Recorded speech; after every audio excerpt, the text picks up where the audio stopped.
Hey there and welcome to this channel all about Amazon PPC and how you can get the most out of it to help your Amazon business.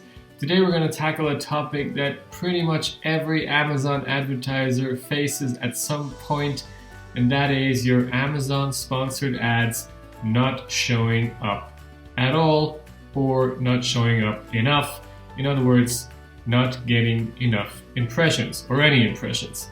So that's what we're going to tackle today. I'm going to give you 9 big reasons why that may be the case and help you get those ads started off, because obviously without impressions, you're not going to get clicks. Without clicks, no sales.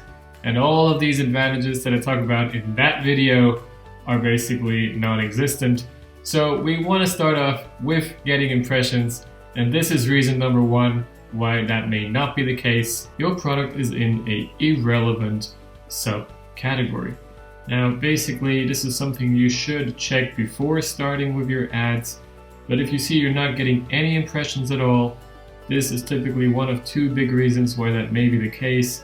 So simply Amazon checks which products are targeting which keywords, and then if you're in a subcategory where all other products in that category are targeting completely different keywords, it will deem that your keywords are not relevant to your product. So you should go and check, what subcategory your real competitors are in. I personally use this Analyze Chrome extension app. It's free and it's awesome. And although it's German so far only, I think you really get a quick glance at the main stats of that product, including the subcategories that they're in. So in this case, I see all or most of them are in the eyeshadows category or the makeup palettes category. And basically that's all the 2 options I have. And if I had put my product in a different subcategory, I would now know, okay, I probably got it wrong. I tried to be too clever perhaps to try and get the bestseller rank in that very irrelevant subcategory, but then it's not going to work out with your ads very often. So there you go, reason number 1, get your product in the most accurate subcategory. Okay then, so let's move on to reason number 2, and the next big reason why you may not be getting any impressions at all for any keywords in a certain campaign is simply because your product does not have the buy box. So that's kind of a very basic thing that people often forget about, but indeed you cannot run ads for products that you don't have the buy box for, and that can often also be the case even if you're the only seller of that product. There are various reasons why you may not have the buy box, and I'm going to show you them real quickly in this little article here, but you can Google that, why you may not have the buy box. But the point is, if you want to find out which products don't have the buy box or maybe don't regularly have the buy box, you should go to your business reports and then to your ASIN business reports and sort by buy box percentage. And then often enough, you'll be surprised to find various products where your buy box percentage rate is relatively low. So you almost never have the buy box, and when you don't have it, your ads will not show up. So just to kind of give you an example. Okay, right now it does have the buy box, but according to the reports, more than 80% of the time, this product of mine does not have this buy box and does not let people directly buy the product with 1 click, basically. So that's something you should look out for. Again, here are the reasons that can lead to this. So yeah, now you know reason number 2, and you know where to find out if one of your products is affected by this issue. So there you go, reason number 2, not having the buy box. Alright then, let's move on to reason number 3 why you're getting low impressions for some of your keywords, and that is basically not having enough budget / having too many keywords for the budget that you are using. So obviously if you have too many keywords fighting for the same budget, then some of them are going to miss out. It could simply be that, one of your keywords has so much search volume and is basically using up all the budget that you are giving it on a daily basis, so that the other keywords don't even get a chance to compete in their specific auctions, right? So for example, if your CPC of a certain campaign is 50 cents and your budget happened to be $5, then basically you are only giving 10 clicks to the whole campaign per day, and those 10 clicks might well go to, the very high search volume keywords. And that is, by the way, one of the main reasons why I always take out the absolute highest search volume keywords and put them into a separate campaign. So yeah, that is definitely something you want to keep an eye on. You want to check those campaigns, go in there, check the keyword targets, and either filter or sort by impressions, and basically you will see that some of your keywords are getting all the clicks while some of them are not. So that might be a keyword I would consider putting into a separate campaign. Actually, perhaps my keyword tool didn't show me it had that much search volume. But if this keyword is getting so many clicks and basically clearly the reason why the budget is being used up very quickly, then that might well be a reason to put it into a separate single keyword campaign. Of course, it may not be because of that. There are other reasons that we're still going to talk about. But yeah, that is one reason. So increase the budget so the other keywords still have budget left to compete, or put that high search volume keyword into a separate campaign. Alright then, let's move on, because actually we can see the ad spend is by far not enough to cross that budget limit. So here, that is certainly not the reason. So let's go to reason number 4, which is simply you using too few keywords that do not have a lot of search volume. So probably you are targeting very long tail keywords that are very relevant, and that is generally a very good thing, but then don't expect too many impressions to come out of the individual keywords.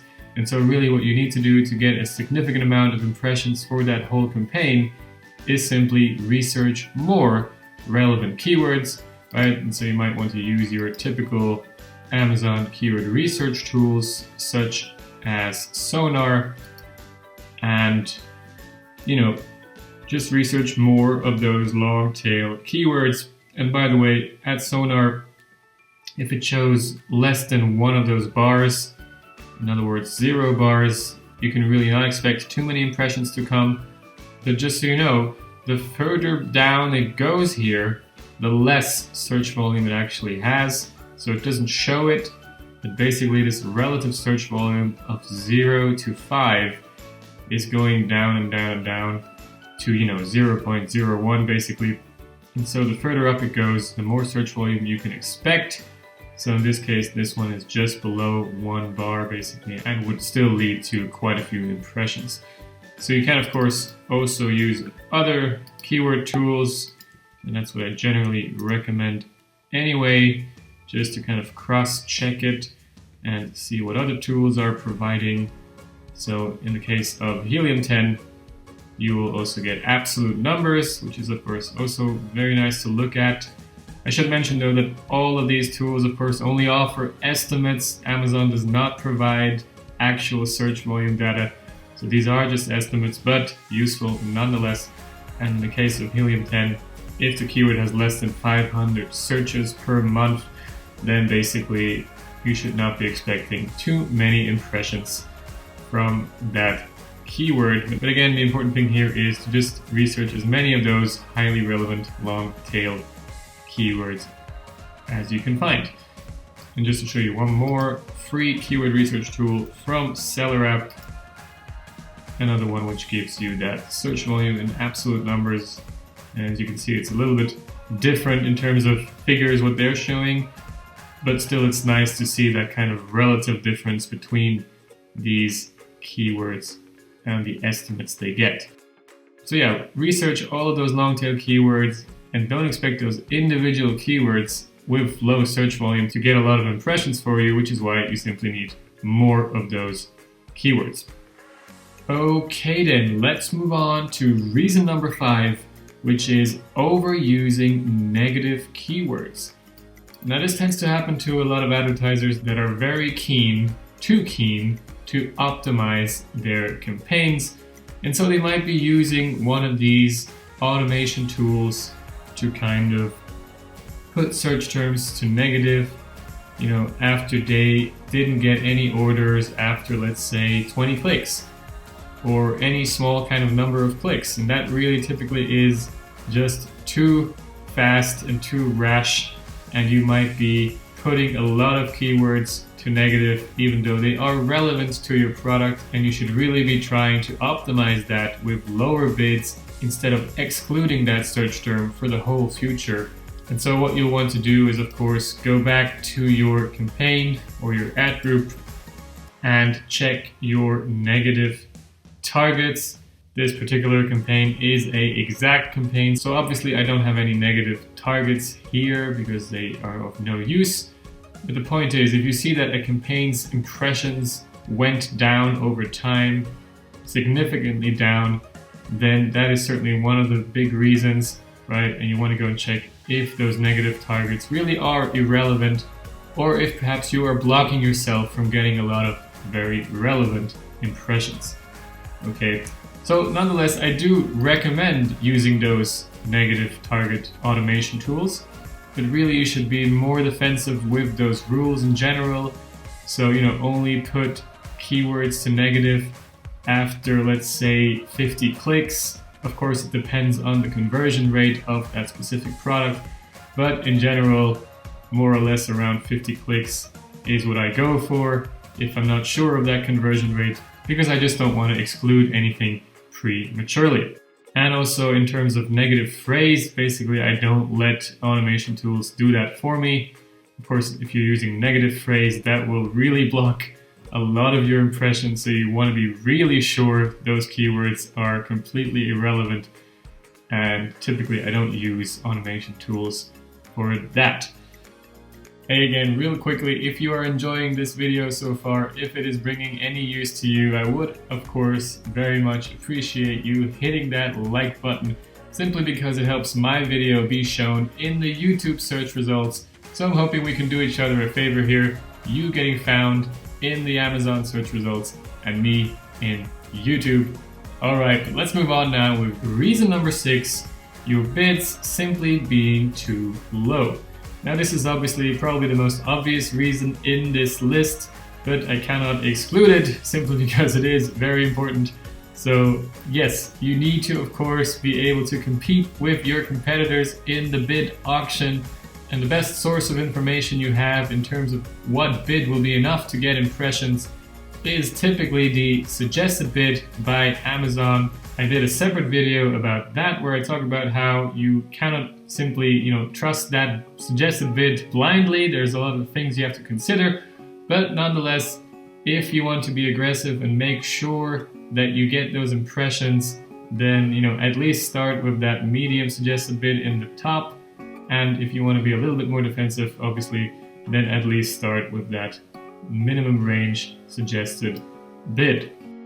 Also, in terms of bids, I can recommend various tools that have bid automation, right? Either with machine learning or custom rules, but especially the ones with custom rules will then also allow you to set rules based on impressions. So you may want to, not too offensively, but at least increase your bids by, let's say, 10%, 15% if you have very little impressions.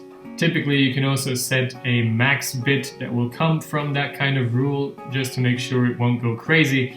But that is one way to sort of ensure that you are getting impressions for those keywords.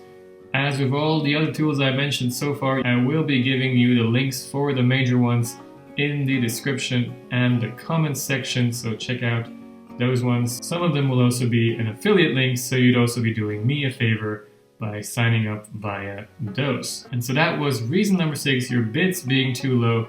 And now let's move to reason number 7, your campaign bidding settings. Now this is what you see right at the start when you create a campaign. And the one thing you should realize about it is that both down only as well as up and down will lower your bids when Amazon feels it is going to be less likely to convert to a sale. Okay, and when is that the case? Well, especially when you are starting out with a new campaign that does not have any data, or Amazon does simply not know how it's going to work out, simply not have any orders in the past to be able to predict any reasonable conversion rate.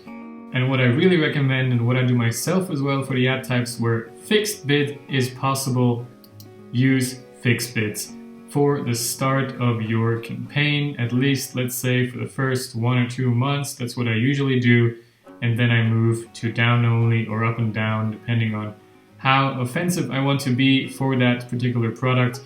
But start out with fixed bids and basically force Amazon to consider your whole bid and really have a chance to compete in those bid auctions. Otherwise, Amazon is really just going to reduce your bids by up to 100% in a whole lot of cases for a whole lot of clients entering very relevant keywords of yours, but it simply doesn't know that your product is relevant to that keyword.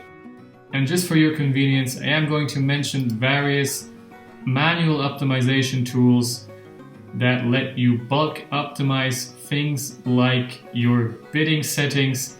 And so Sellics would be an example where you can then see all the bidding settings of your campaigns and then bulk change those to the desired bidding settings, right? It's not possible in Seller Central at the moment. So there again, another reason to use one of these third-party softwares. Okay, that was reason number 7. Let's move on now to reason number 8, targeting irrelevant or non-indexed keywords. Now, what do I mean with that? Well, basically it's similar to reason number 1, where you have an irrelevant subcategory. If you are targeting a completely irrelevant keyword, it will be very difficult for you to actually get impressions from Amazon, even with a higher bid, right? That's not all that matters. Of course, Amazon wants to show relevant keywords to its customers. So for that reason, always go for relevancy within your keywords above anything else. And also, if you feel like the keyword is relevant, but you're still not getting impressions, it may actually be that it's just not indexed. So you may not have that keyword anywhere within your listing or backend keywords. And that is something you can check with a keyword listing index checker, such as the one that Helium 10 is offering among its listing optimization tools. So just go here and check those keywords, and typically in this case it should tell me that I am not indexed for Barbie for this particular random product I found, and also not indexed for some of these other keywords, which is perfectly fine in this case because that's not relevant to my product.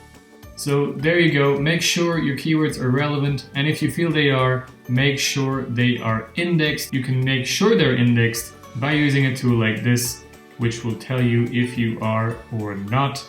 And if you're not, well, put those keywords, if they're relevant, into your listing somewhere, titled bullet points or backend search terms, and that should do the trick.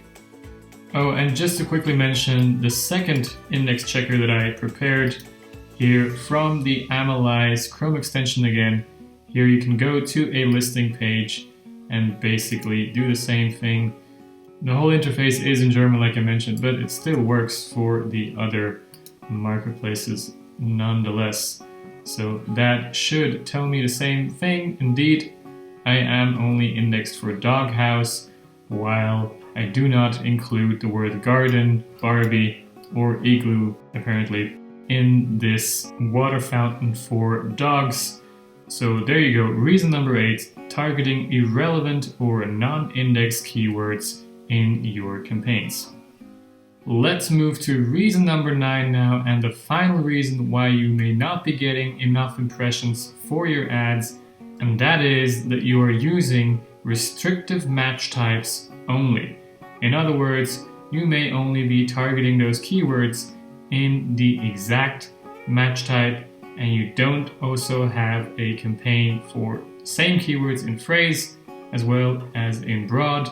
Now, as I mentioned in this very first video of mine, don't put them into the same ad group or campaign because they have different purposes, but still use them in different campaigns. You're obviously going to get more traffic in phrase and broad campaigns, so use that. They're going to be less efficient typically, simply because the relevancy of the search terms go down, but you are of course reaching far more customers.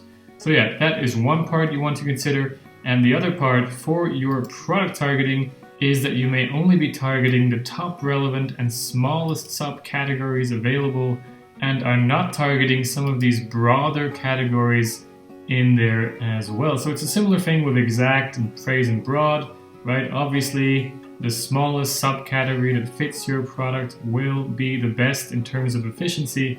But if you want to reach more clients, reach more potential customers, and increase your impressions, then you should also be targeting those lesser relevant, those broader categories, ideally in a separate campaign, because again, it has a bit of a different purpose there. But the point is, use all of those options. Obviously use smaller bids for those less restrictive match types and targets. And that is the final reason why you may have only generated very few impressions so far. And that's it for this one. Thanks a lot for watching. As ever, I really appreciate it.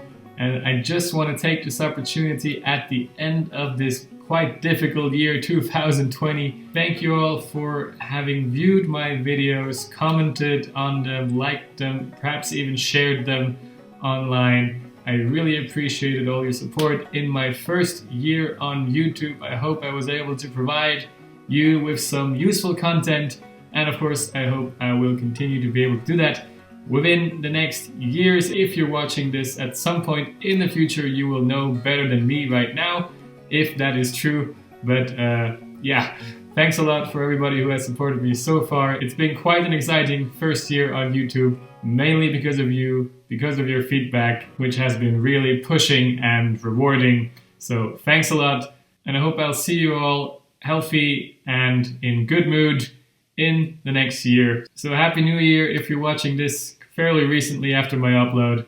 If not, well, have a great rest of the week, and I hope to see you around very soon. Goodbye.